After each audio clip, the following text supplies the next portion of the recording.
that. Okay, we're preparing the live stream. Drum roll. And then setting up your live webinar. Come on, YouTube. Do I do start webinar or do I? Okay, so. Okay, don't worry. We are now live. Okay, right. So I need to start the webinar. Good luck. And do my share screen and do the little video.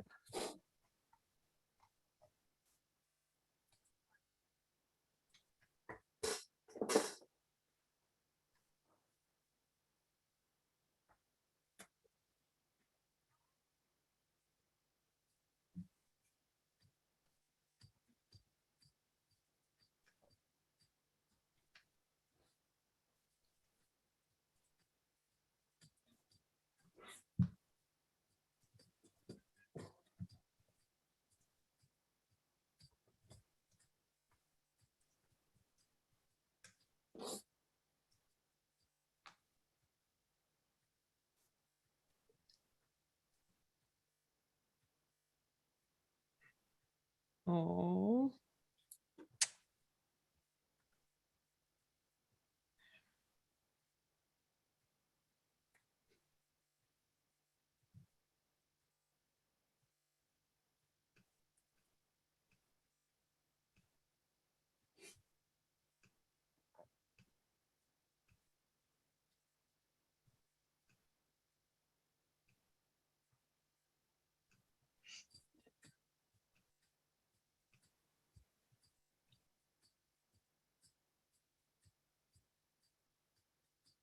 Yay, they can hear me.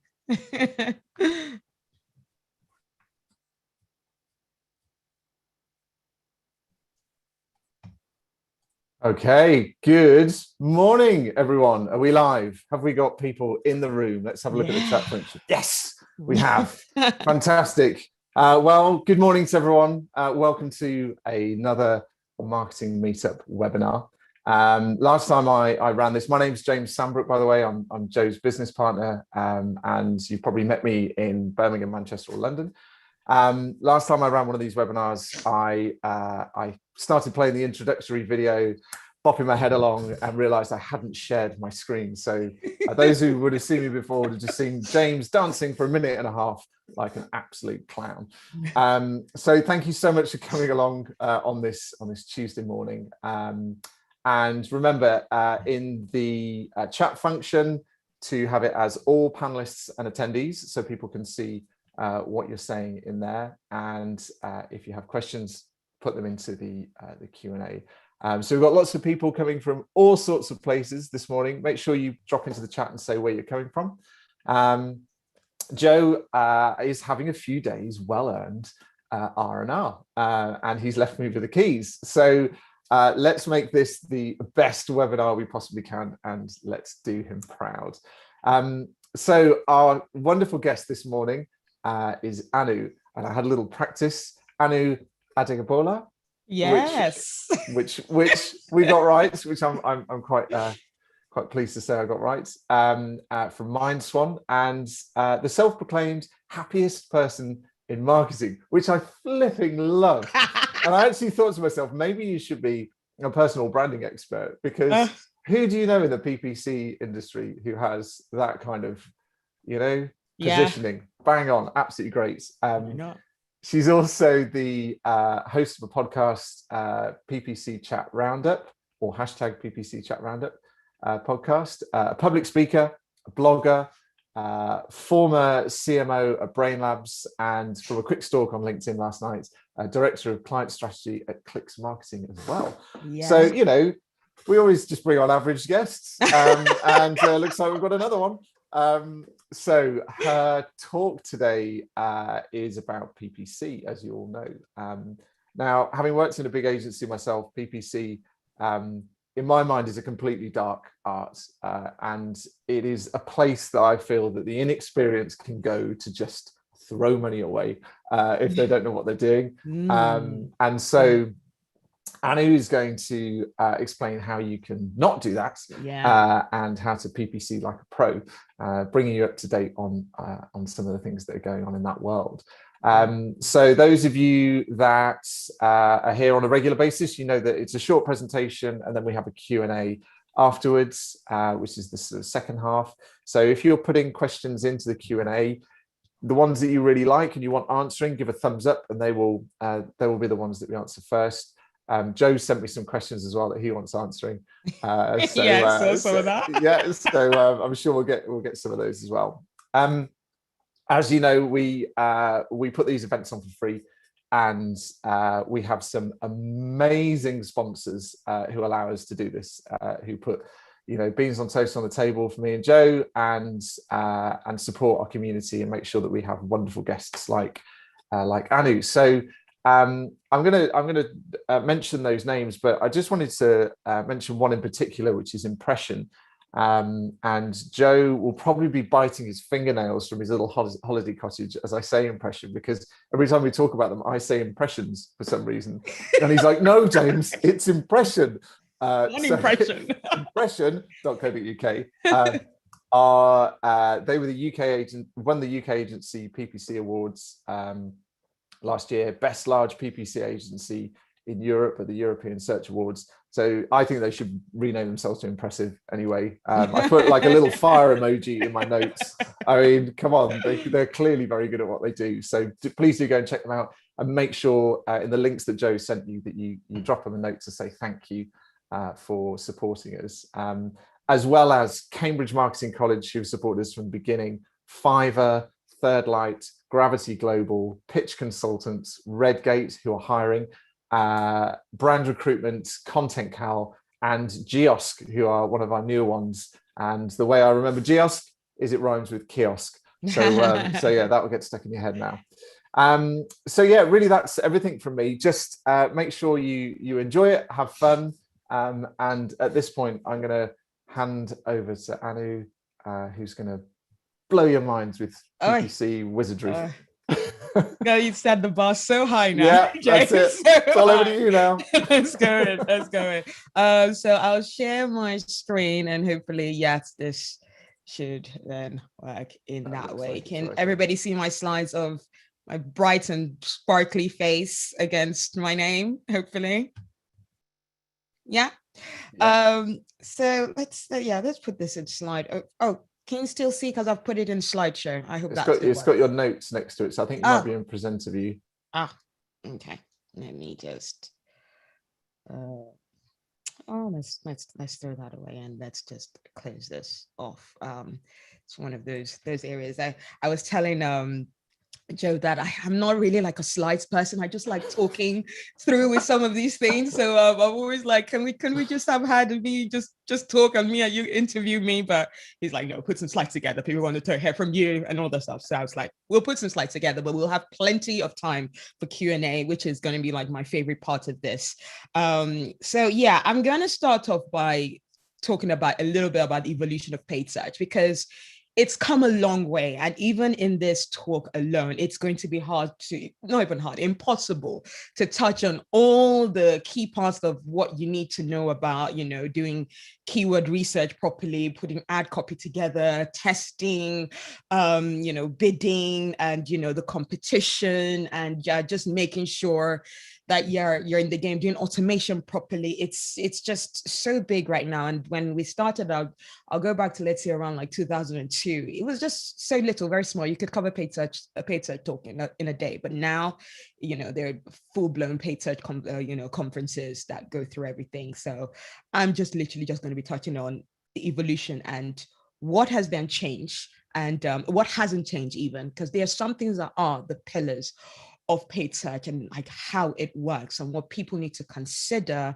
as a professional, and also like, let's say, clients and businesses who want to do paid search and what they need to make sure that they have in place and what their position is in the whole ecosystem of making sure paid search actually works well.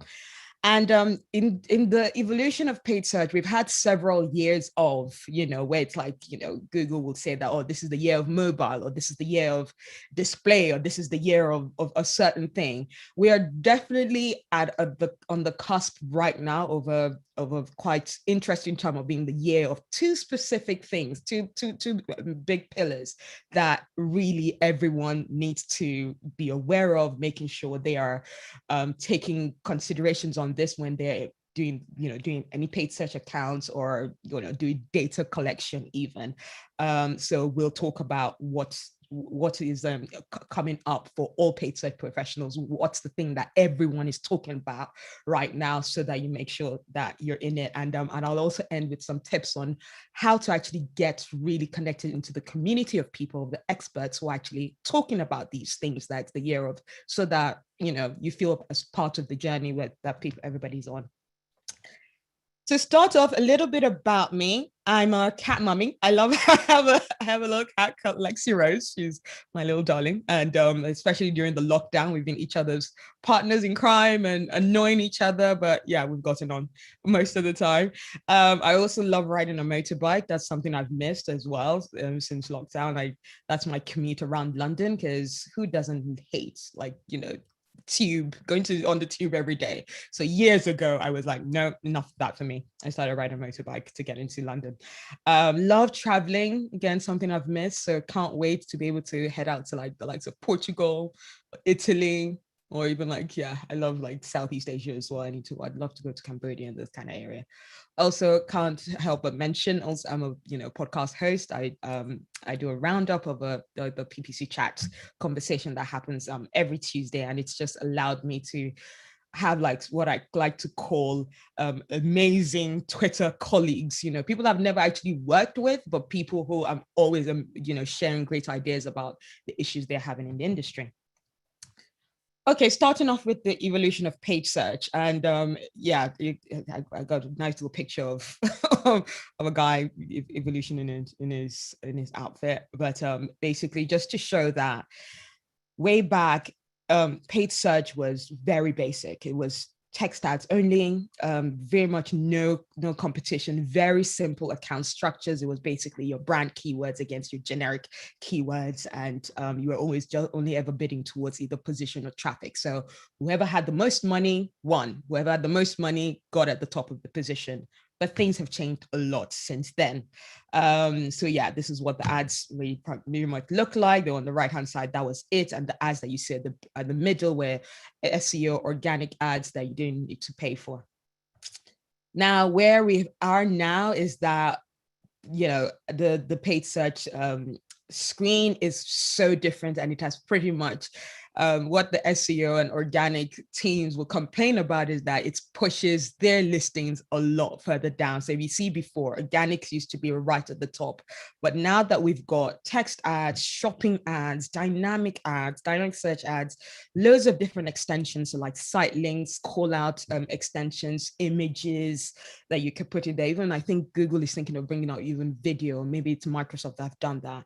There's now so much competition on this scale, especially if you're in any space that Amazon is in, huge, highly competitive. So you need to be really careful about that in what space that you're bidding on. Also, you have to have very complicated and granular account structures. That is very important right now for the quality, to improve the quality, because Google is now all about, highest quality, highest relevance in terms of the keyword that you're bidding on, making sure it matches the ad copy that you've written and matches the landing page that the person who's searching for is going to reach to. So having that high quality and tightly knitted theme in terms of how you're bidding is really important. Now it's not just about bidding as well towards position. Every client that is going to give you the paid search budget is going to ask, what's the return? So it's all about return on investment or cost per lead. So, I mean, as much as I do like to tell clients that, honestly, at the end of the day, our biggest job is about driving traffic, but we are also trying to make sure that we drive traffic that is big and bringing the best return. So the conversations have become a lot more complicated, a lot more in-depth.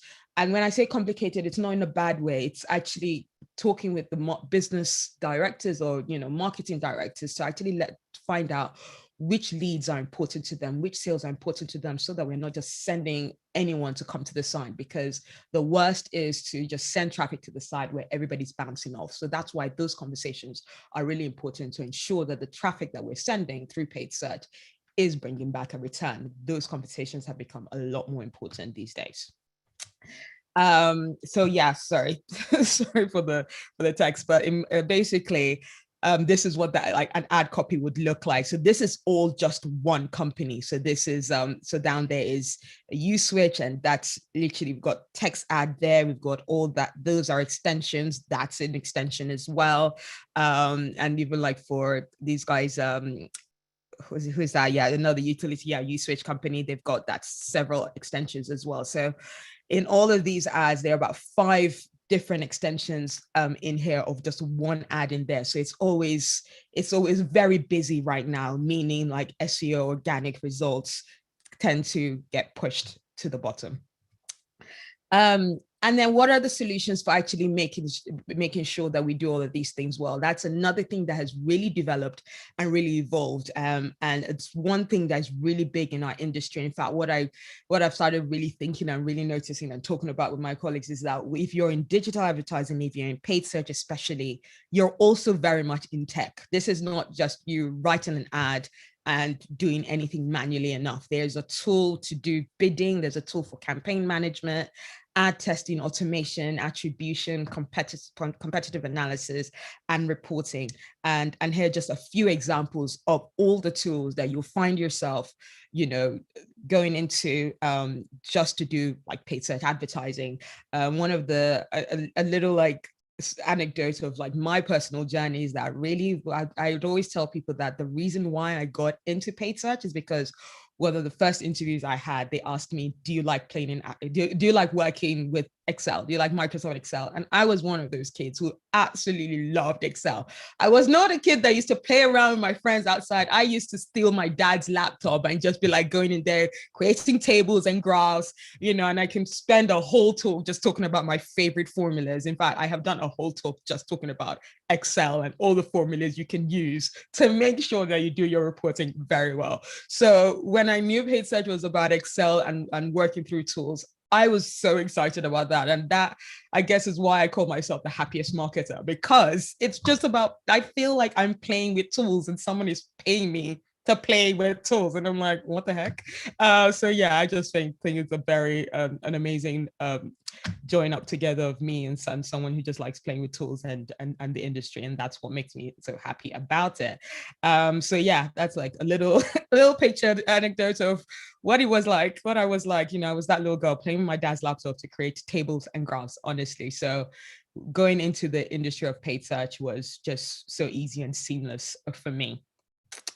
So going on to our next section, what hasn't changed? Now, there are what I called 5 pillars of paid search that will never change as to what we have to always think about that will affect the conversations that you're going to have when you're a client, when let's say you're as an agency, you're pitching for a business, or when there's a new product and they're like, oh, we want to bid on something, or hey, we have this amount of budget and we're doing this, can we put more money there? There are 5 things that will never change. And I remember that I looked back at this article, this section is based on a blog that I wrote like 5-6 years ago.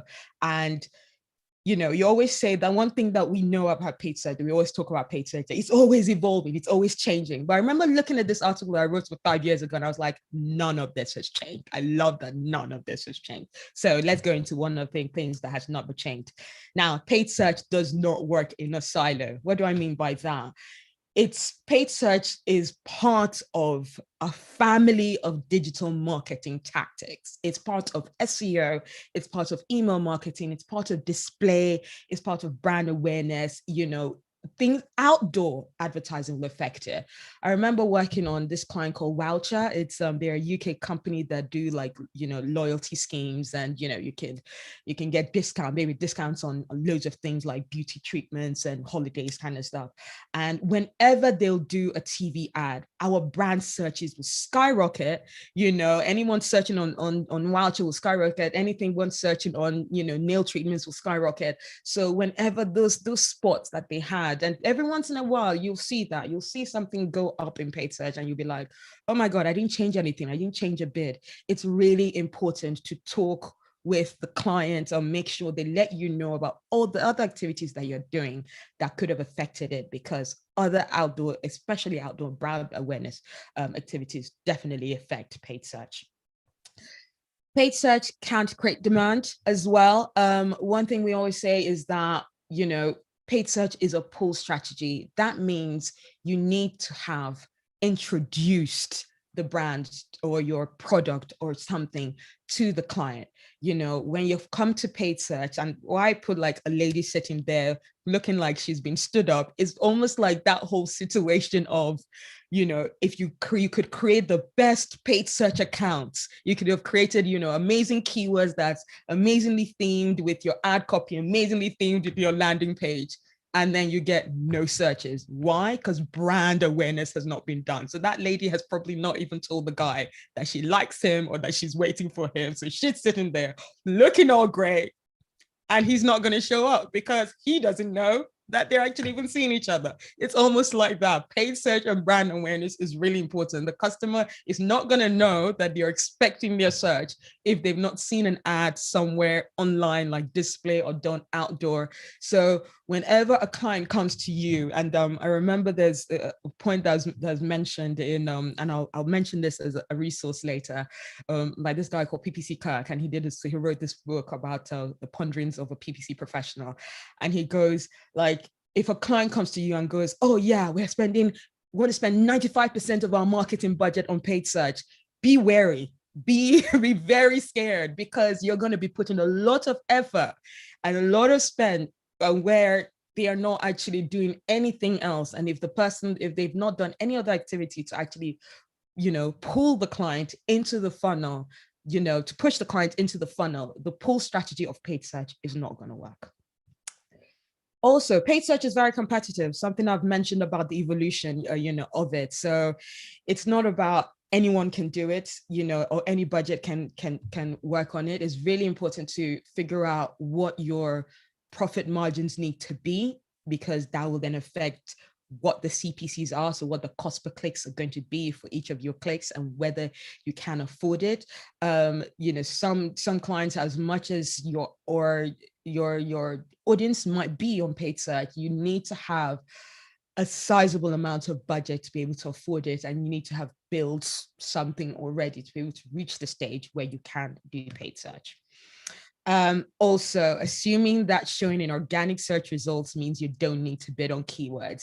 Now, this is something that most paid search professionals would say that you test with loads of clients. So fair enough, especially for things like brand. One might think that, well, nobody else is bidding on my terms. So terms that are not as competitive, you don't necessarily want to bid on it because you're already showing organic results against it.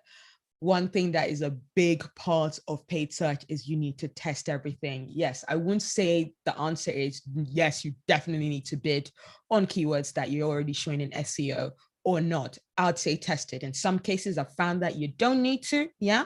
And some cases I've found out that you actually do need to. And when we stopped bidding on a keyword, especially if it's brand that they felt that they were already organically strong in, when we stopped bidding on it, we've actually found that they lost revenue, overall revenue, because as we know, in terms of like the journey of searching for something and buying a product, you don't just do, oh, I've searched for it and I'm going to get the product. You go from maybe even like a TV ad that you've seen, then you search for it and you see an organic, and then you go on a paid advert. There's a journey, and once one really needs to look through that journey in terms of what's going to be beneficial for your brand, for a product, for the campaign you're running. So everything about whether something works or not is all about it depends. Always test everything before you go on the line, put the line in the sand that no, this is not going to work because we're strong in SEO. Again, I think this is the last one, the fifth one. Is one thing that is big to say is that more money does not always equal more revenue. Now, especially when I started my career, I was always big on, and it was my job to make sure the client spends more in paid search. I worked in paid search. If we spend more in paid search and brought more return, it means that, you know, we were doing well and I'd get promoted because I got the client to spend more. But one thing I started realizing, you know, quickly is that there's a point of diminishing return. And every once in a while, you're going to keep spending more, but you're not going to get anything back. So that means your cost per leads or your cost per acquisitions are just going to be increasing. So I got into the stage, into the system of, no, we have to do better by our clients. We have to be able to say that, look, we have reached the point where we are spending the most at this stage. And if we spend more, we're just throwing money into this channel, and actually it could benefit your business as a whole to spend the money in another area. So doing that analysis is very important, of actually seeing where the money could be getting spent better, which other channels could be getting spent better, because that is how you win over the client. It's not just about spending their money, it's about spending their money well. And that's how you get a better relationship with a client and building that up. So we're coming to like my last section, which is like what I like to call the year of. And the two biggest things that I think that we're in the year of. The first thing I'd like to go over is automation. And when I say automation, there are two different types of automation. There's the automation in terms of the one I mentioned earlier on, in terms of like the tools that you can use to make your job a lot faster. There's also the automation now that is becoming a lot more prevalent from like our platform giants, especially Google and Facebook, automating how we define key terms and how we define how we want to show for which ads, which keywords we want to show from which of our ads is going to show.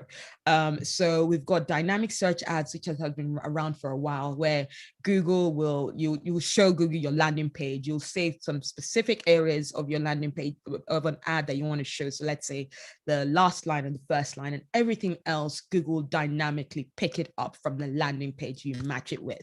And that usually helps with relevancy, because as you remember, you pay the cheapest for your clicks if your keyword is as relevant to your ad copy as to your landing page. So with Google, dynamically from the searches that is coming through, if it matches, they can match it with your landing page and show an ad copy that's relevant to your landing page. That's a high relevancy kind of setup. So that is something that we do advise people to use, especially with people with smaller clients with smaller budgets that want to just figure out straight away which one is going to be highest relevancy, and actually really helps to drop the research time. There's also responsive search ads that Google had introduced a few years ago. That's pretty much you not creating several ad copies for an ad group. It means that you just give several different headlines that you want to use, several different description lines that you want to use, and then they do a testing of which of the headlines of the ones that you provided is going to use. So it's like dynamic search ads, but with you actually giving all the different options, and then Google doing its rotation testing itself. There's also smart bidding, smart campaigns, smart shopping campaigns, which is pretty much the way we've done things in terms of bidding automation, but just pretty much giving control to Google, like putting what your target is, and Google will change the bids on occasion, as well as like, doing smart campaigns. And now bidding towards position and traffic is something that is big in automation. Another big topic, the second big topic that is like we're in the year of, is the cookieless future. I'm sure a lot of people would have heard about, the trouble that Facebook and the likes of Mark Zuckerberg and the guys at Google have been having in terms of data privacy, and people use these platforms using our data for nefarious reasons that we don't know that might be an issue with. So GDPR processes are put in place, and that's in Europe, and CCPA is legal legislations that have been put in California to make sure that people's data has been used properly. So Apple as well, with the updates of iOS 14, introduced the system, was saying that they're going to be blocking any apps on the iOS being able to track any of the users on there. And that was like a big thing for advertisers, because people use that data a lot for like retargeting, remarketing. Google also introduced and announced that they're going to introduce something called like the federal learning of cohorts, where they're going to group consumers by behavior, so that you can't actually see who the person is, but you might be able to do some targeting and remarketing by cohorts of behavior. And the biggest like issues that people are having with these, obviously, is because Google are going to have all this data, they have all the power, and they might be the ones that actually, well, they'll have privy to this, the information, the back end information of who these people are, but nobody else will. So they'll have all the power. And legislatively, how is that going to work? So everything is still in the works. Well, a lot of that thing is happening. And whether we like it or not, we are going to move away from being able to use third-party data.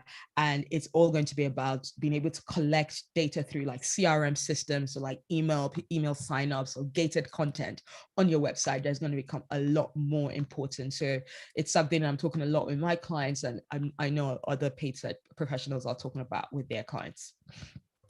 So in summary, PPC has come a long way, and we've changed, and it's evolved, and it's ever evolving. I think we're always saying that the only thing consistent about Google and Microsoft is change. So always be ready, even though this year already we've seen loads of new updates in the platform, in the way we need to do things. We feel a lot more is coming even in this year.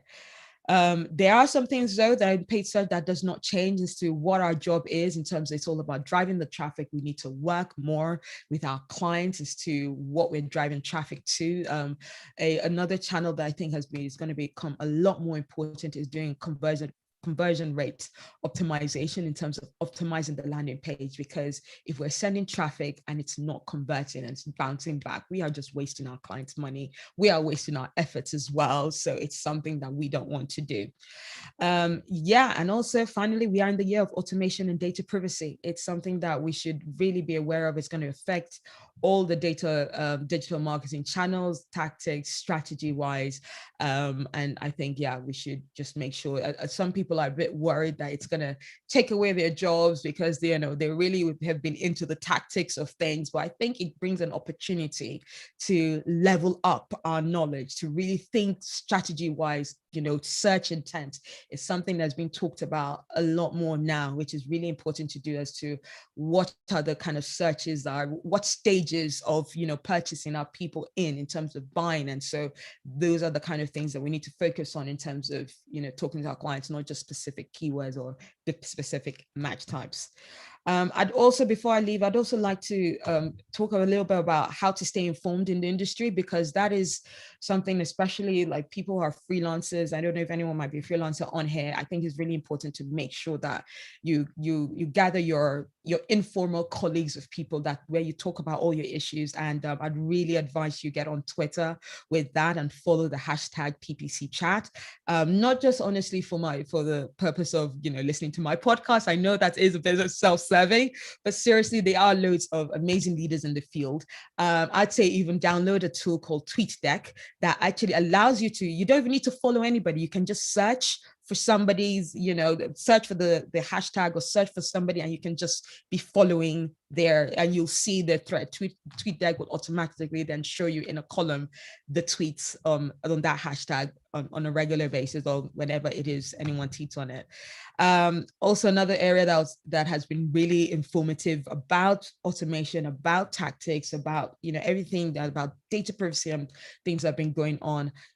It's looking at the journals, so search engine journals, Search Engine Land, The Verge, and The Drum. The Drum has been especially for me, very good in talking about data privacy, the updates, what's been going on, and what we need to be aware of.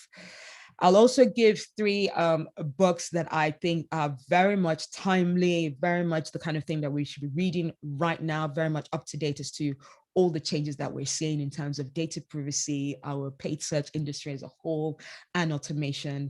We've got I mentioned the first one earlier on, The Ponderings of a PPC Professional by Kirk Williams, a book called Join or Die by Patrick J. Gilbert, and Digital Marketing in an AI World by Frederick Valles. Those are 3 books that I think will give everybody a really good idea as to how to approach automation, how to think about paid search right now, and set you up for success in the future.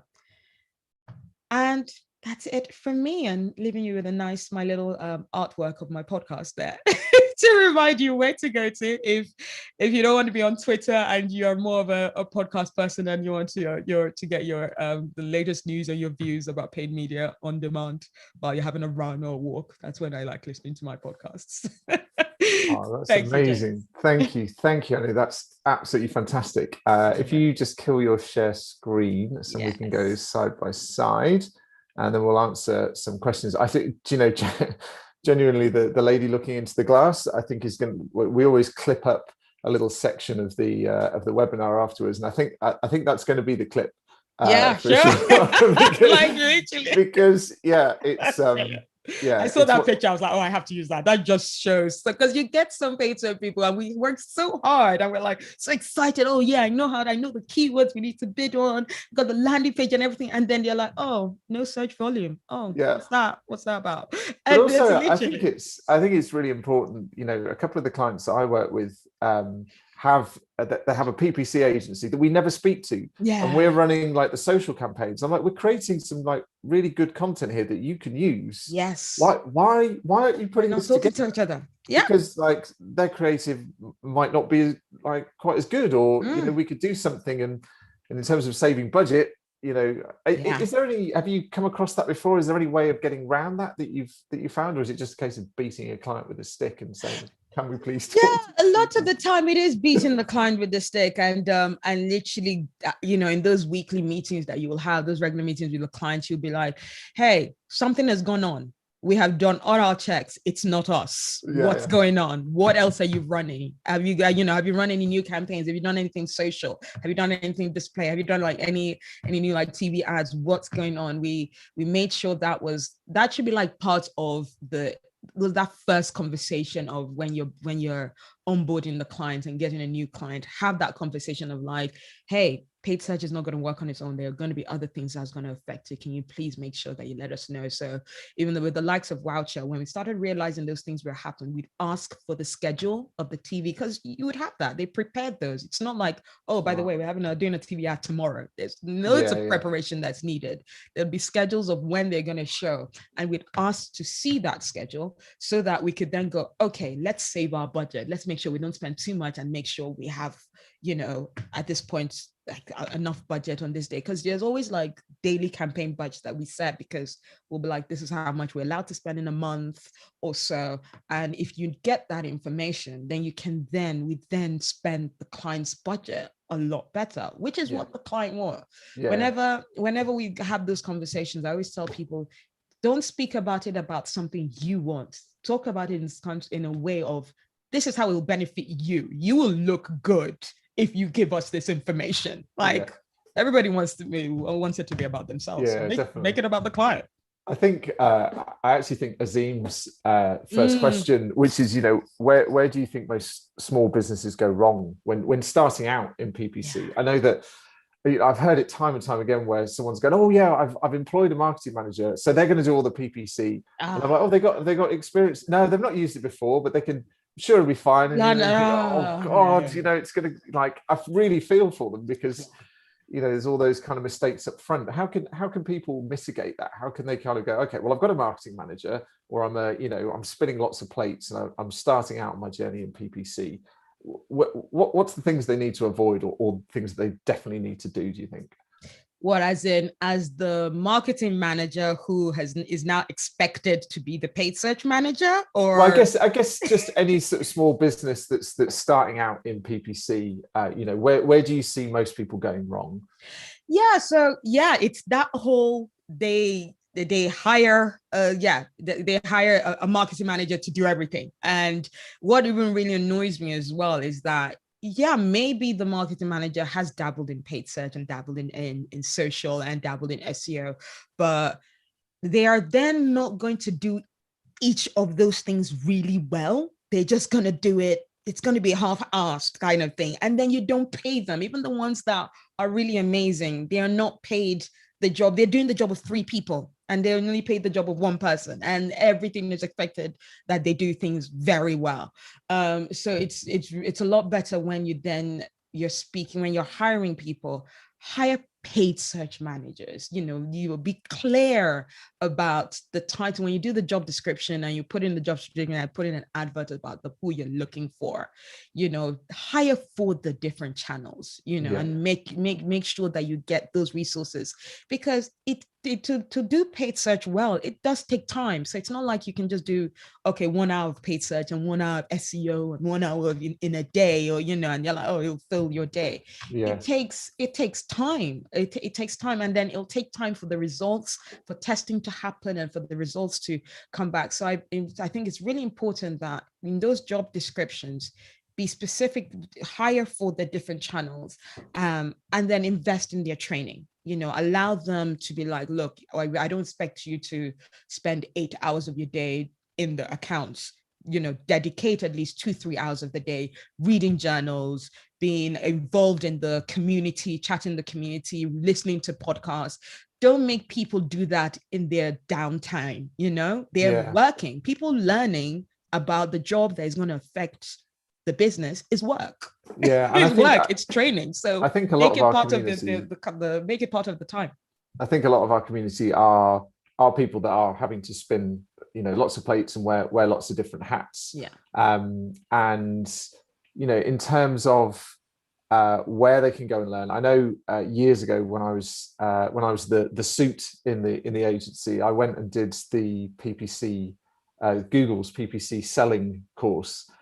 Which was incredibly insightful. Like I still couldn't run an effective campaign, but I knew all the theory behind it. Is Google a good one to go and do training with, or are there any other sort of formal courses that you would sort of take? Oh, that's a resource I missed, but I'll definitely give it a few links when we put the slides up. Okay, yeah, we'll cool. Give the resource of it. Yeah, there are definitely some paid search professionals that have done like courses, up-to-date courses that would give. Google would be good to use Google tools in the way Google wants you to use tools. Give us your money. Yeah, exactly. Give us your money way. I think it's important to be aware of them. But I'd always say, what we always say now with me and my colleagues is that we're like, take all the recommendations with a pinch of salt. Always look at it. And some of the recommendations will be things that you should do. There will be things that you need to add those things. But some of them you'd be like, oh no, you have not actually taken my conversions and what's actually happening in the business for this recommendation. So there's a new update where Google allows you with one click to accept a whole bunch of recommendations that Google is going to give you, like across the board around keywords, bidding, ad copy, a whole bunch of stuff, negatives and that kind of stuff.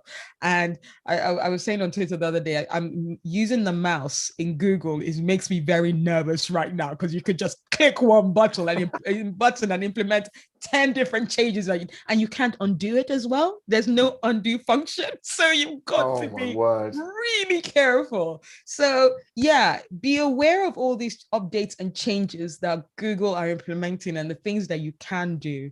But whether you need it for your accounts, be very aware of that and just be nervous about what you're clicking, because there might be some changes that you can't undo. That's a terrifying thought. Yeah, it's these platforms are hard enough to navigate as it is. Exactly. All of a sudden you're clicking something, you're like, wait, what did I click? Oh God, what have I done? One of Joe's questions, so I'll make sure I'm answering at least one of Joe's. Sure. Is give me an easy one, please. Yeah, is there anybody out there who you think is really kind of smashing PPC? Is there a brand out there that's kind of like, man, that's really smart, or they've got great creative, or or a brand maybe you've worked with that you kind of go, these guys are doing particularly well? Or is it not that easy to spot when somebody's doing?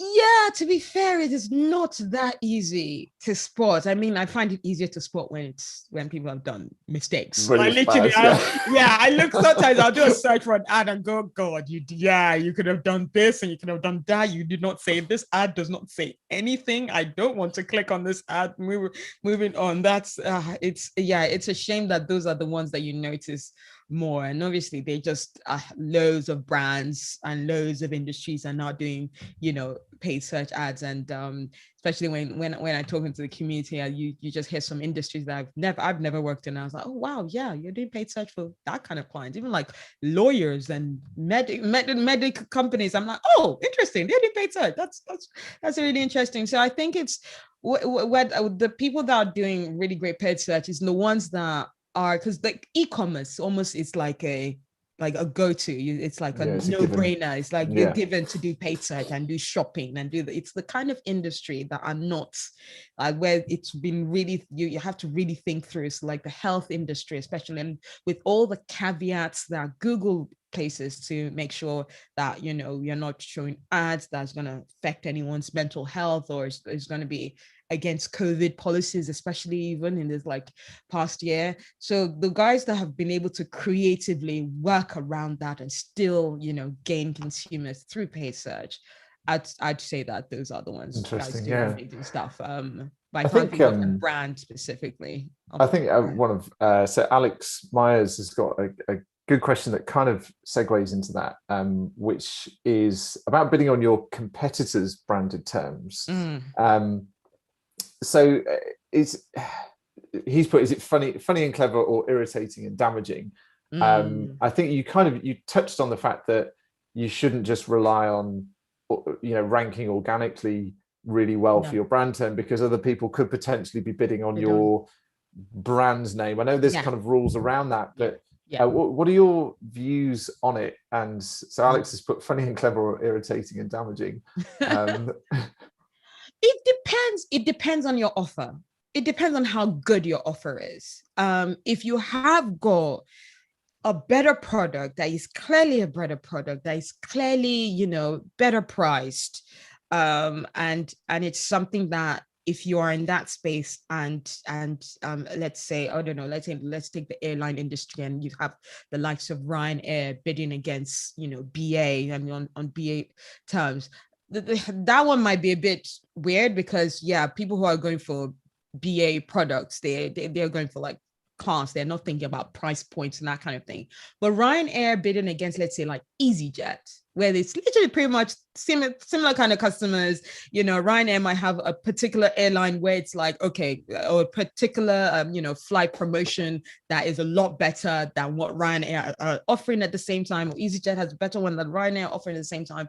Whoever one has the better one, you can see competitive bidding in there, but you'd see it as the only time that they're doing it well is at those points where you definitely have a better offer, you definitely have a better messaging. If it's just your run-of-the-mill BAU, hey, we've got this this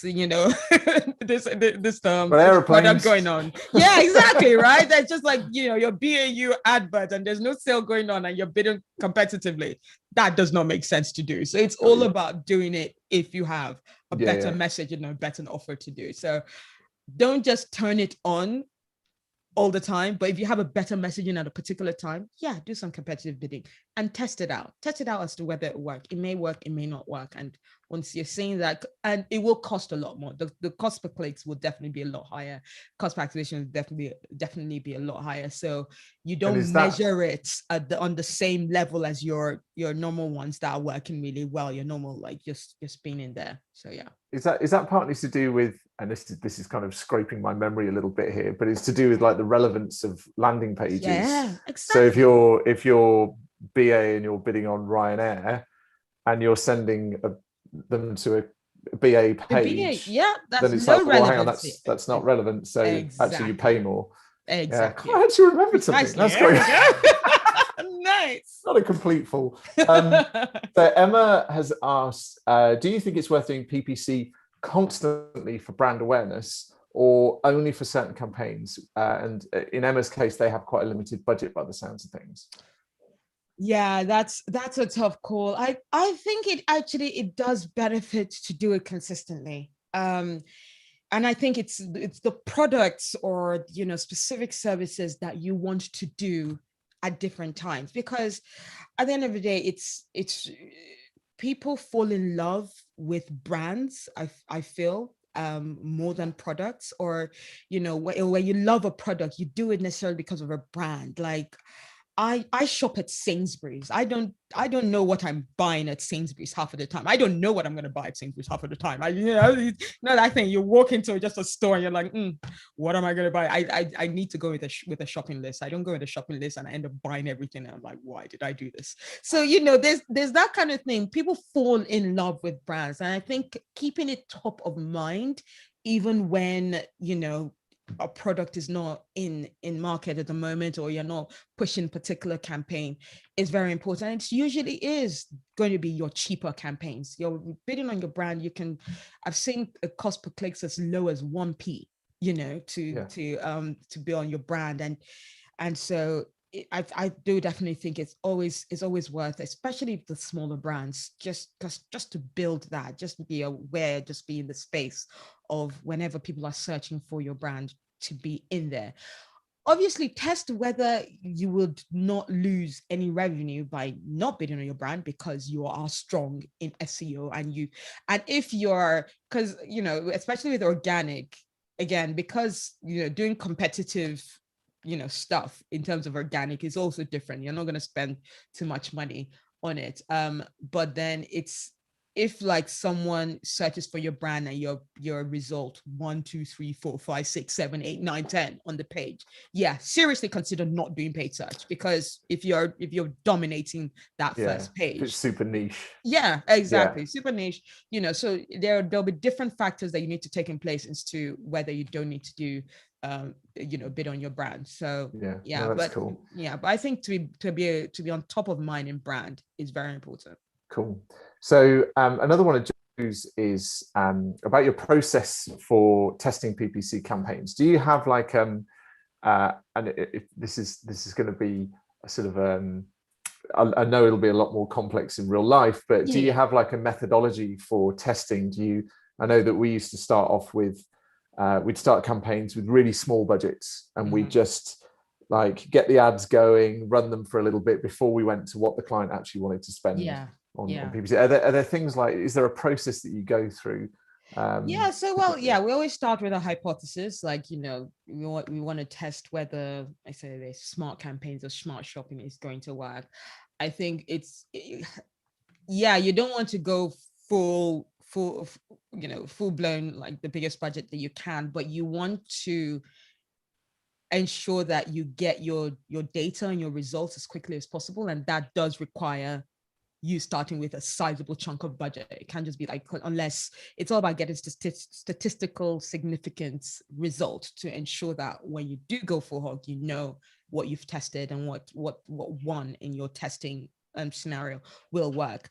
Because if you put too little budget, it might take a long while for the results to come through. And even when the results come, you're not actually sure that was actually the winning slot. So I say put a sizable budget in there so that you get your results. You're right. You correct what's going to win, what's not going to lose, what's going to lose results quickly, so that you learn quickly, fail fast, so that you can move on to, what's going to work. So you're sort of saying, actually, if you put the budget in there, but be prepared to lose it initially in order to learn, to then get it right, and in order to win, sort of thing. Exactly. Yeah, no, that's cool. So Chris Sampson says, Brainlabs are famed for their automation. What would you try to automate first when you're in a small business?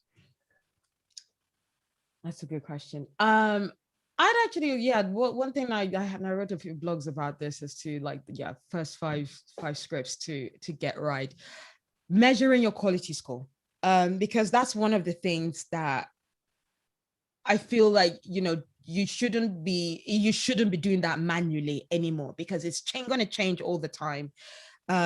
And it's going to affect your cost per click and changes. And there's an amazing script that will automatically pull the results and put it in like a great graph analysis of showing which of your keywords and on which quality scores, are going up, and which of them are having the highest volume. So are your quality score 10 having the most impressions, or your quality score. And if your quality score 3 are having the most impressions, that's the area that you really need to have focus, and how to push more of your volume into the keywords that are having the quality score 10. So yeah, measuring your quality score and keeping an eye on that is important.